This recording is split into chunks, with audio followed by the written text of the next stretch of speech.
کہ حضرت عثمان غنی کے قبر انور پر قبہ شریف بنا تھا، حکومت نے توڑ دیا، قبر کے نشان کو ختم کر دیا، اگل بغل سے جنت البقیع میں پکی سڑک بنا دیا۔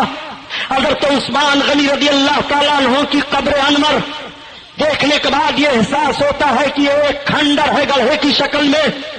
کیا یہی تمہیں کرنا چاہیے نبی کونین کے خلیفے سوم کے ساتھ؟ رسول کونین صلی اللہ علیہ وسلم کے یہ وہ صحابی ہیں حضرت عثمان غنی کہ ایک مرتبہ سرکار کی دعوت لیتے ہیں۔ اب آقا جب ان کے وہاں دعوت کھانے کے لیے چلے تو حضرت عثمان غنی سرکار کے قدم کو شمار کر رہے ہیں۔ سرکار نے پیچھے مڑ کر کے دیکھا اور دیکھنے کے بعد ارشاد فرمایا، عثمان یہ کیا کر رہے ہو؟ عرض کرتے ہیں، یا رسول اللہ آج میرے گھر تک آپ کے جتنے نشانے قدم پڑیں گے، یا رسول اللہ ہر قدم کے بدلے میں ایک ایک غلام آزاد کروں گا۔ وہ حضرت عثمان غنی ہیں، انہوں نے ایک ایک غلام ہر قدم کے بدلے میں آزاد کیا۔ اتنی محبت اپنے آقا سے ہے، اتنی چاہت اپنے آقا سے ہے۔ جب دعوت کھا کر کے آئے تو اس دعوت میں حضرت علی بھی تھے۔ حضرت علی اپنے گھر سست ہو کر کے بیٹھ گئے۔ سرکار کی شہزادی حضرت خاتون جنت فاطمہ زہرا نے ملاحظہ فرمایا، پوچھا علی کیا بات ہے؟ خاموش رہے۔ پھر پوچھتی ہیں آخر بتاؤ تو بات کیا ہے، چہرے پر کچھ اداسی ہے، کوئی بات تو نہیں ہو گئی؟ کہتے ہیں شہزادی رسول سنو، آج میں اپنے بھائی عثمان کے ساتھ دعوت میں گیا تھا، انہوں نے ایک طریقہ اپنایا کہ ان کے گھر تک جتنے سرکار کے نشانے قدم پڑے ہر قدم کے بدلے میں انہوں نے غلام کو آزاد کیا۔ حضرت مولا کائنات نے فرمایا کہ اتنی وسعت ہوتی تو میں بھی اپنے آقا کے لیے ایسے ہی کرتا، فاطمہ اسی غم نے مجھے اداس کر دیا ہے۔ نبی کی شہزادی ہیں، فرماتی ہیں تو ایک کام کرو، اگر آقا کی دعوت لینا چاہتے ہو تو جاؤ سرکار کو دعوت دے دو۔ حضرت علی کچھ سست پڑے، حضرت فاطمہ فرماتی ہے جاؤ دعوت دے دو ابا حضور کو۔ حضرت مولا کائنات آئے، سرکار کو دعوت دیتے ہیں۔ سرکار نے فرمایا کہ آج علی کے وہاں سب کی دعوت ہے۔ حضرت خاتون جنت فاطمہ زہرا نے کھانے کی ہانڈیوں کو چولہے پر رکھا، مصلی بچھایا، آنکھوں سے آنسو گرنے لگے۔ پروردگار تیرے محبوب کی بیٹی ہوں، الہ العالمین آج اپنے محبوب کی بیٹی کی لاج رکھ لے، میں نے تیرے محبوب کی دعوت کی ہے اپنے گھر۔ مصلی سمیٹ کر رکھ دیا، آقا کونین تشریف لے آئے دروازے پر، دسترخوان لگ گیا، سرکار تشریف فرما ہوئے۔ اب یہ ہوا کہ کھانا لگایا جائے۔ جب دسترخوان پر حضرت علی کھانا چننے لگے تو آقا ارشاد فرماتے ہیں، جانتے ہو یہ کھانا کہاں سے آیا؟ فرید تمام صحابہ عرض کرتے ہیں یا رسول اللہ آپ جانیں اور اللہ جانے۔